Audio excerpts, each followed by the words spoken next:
So in YouTube advertising, right? So YouTube essentially owns all the content that you put out there, meaning that like you're not the one going and monetizing that content more often than not, right? Some creators do different deals where they'll do organic content for people. And I understand that there's other brand deals to be had, but in terms of like sponsorship revenue, Google basically goes, hey, we'll pay you X amount of dollars per advertising dollar that we make. And they make a ton of money in ad dollars. So they pay you depending on the niche or the type of creation that you're doing, the type of audience that you have. They pay you what, $3 to $6 CPM or something like that. If you're lucky. Yeah, sure. Yeah. Whereas in podcasting, you set the price. You either find an agency to work with or you go pitch sponsors yourself, and you can make $25 to $45 CPM on a podcast. You got to do the work there. You do have to go do the work. That is the difference. Finding out about YouTube AdSense, YouTube AdSense. I remember finding out about that like 10 years ago. Yeah. My friend said, oh, how much money are you making from those videos you're posting? I'm like, what do you mean? What do you mean money? Tell me more. Yeah. Like I said, I'm just doing it so people can like see these interviews and see this content.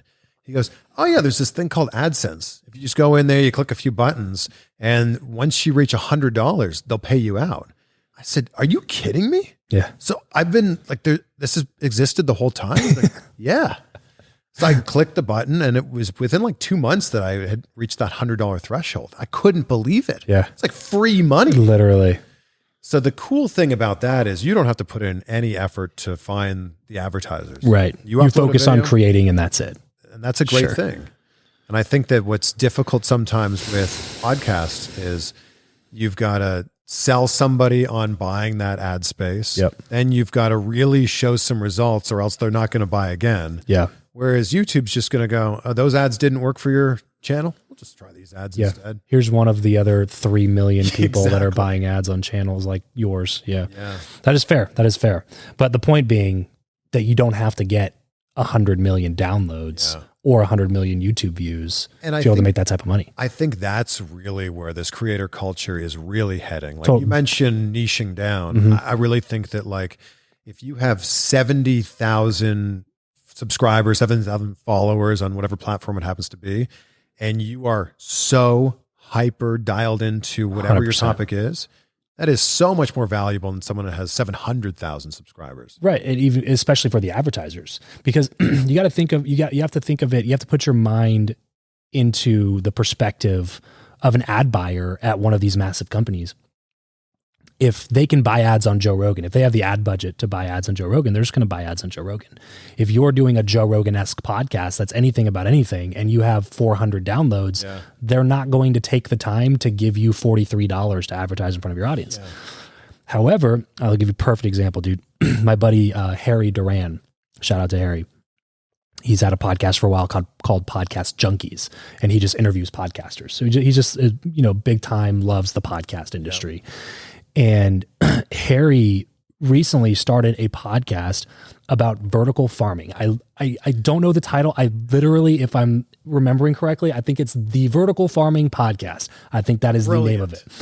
So he starts this thing on vertical farming, which I didn't even know was a thing until he's like recounting the story to me, telling me like, oh yeah, I started this thing on vertical farming. I was like, on what now? Like, what is that?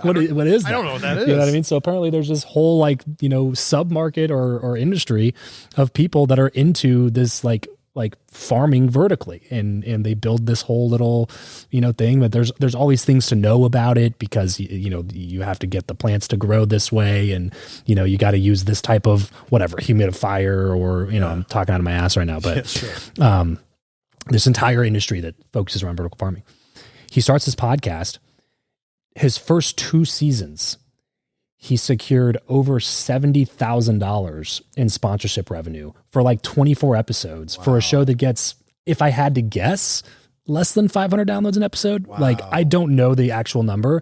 It's just that, like, if you think about it again, from that advertiser perspective, it's like this company clearly knows that the people who have this as a hobby are willing to spend money to buy the best equipment. It's like an audiophile, right? You can buy a speaker that's $100 off of Amazon, or you can buy a speaker that's $25,000 from Sennheiser or something like that. And some people will do that because it's their hobby. They love doing it that much.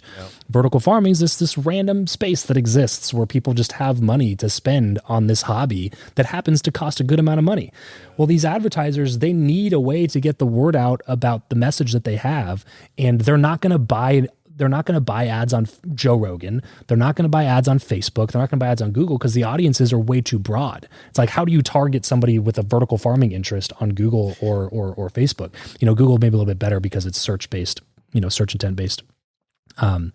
But definitely Facebook and Instagram and like some of these massive shows with huge numbers, just like why would we waste money advertising to people who have no idea what we do and have zero interest in buying anything that we have to offer? Yeah. So they're like, we have this ad budget and we want to go acquire customers, but we don't know where to spend the money. You know what I mean? So it's like vertical farming podcast Harry comes over and goes, hey, I got people who are very interested in vertical farming. Yeah. So he secures $70,000. They fly him, one of the CEOs of the company that's sponsoring him flies him to Dubai for a week to speak at this, or host like a panel and be a moderator of a panel with these other vertical farming industry, CEOs or whatever. And he was like, bro, it was the weirdest thing. I was at this conference and like people were coming up to me being like, Harry, you're the guy that, it's just like, he was like this literal micro celebrity in this random space of vertical farming in Dubai and got the whole thing paid for, comped. He was paid and he got 70,000 in sponsorships from talking about vertical farming. You know what I mean? And that's exactly what you and I are talking about. It's like, you don't have to go to this super broad audience and become the next Joe Rogan to be able to make enough money to like stop working your shitty job at whatever, fill in the blank.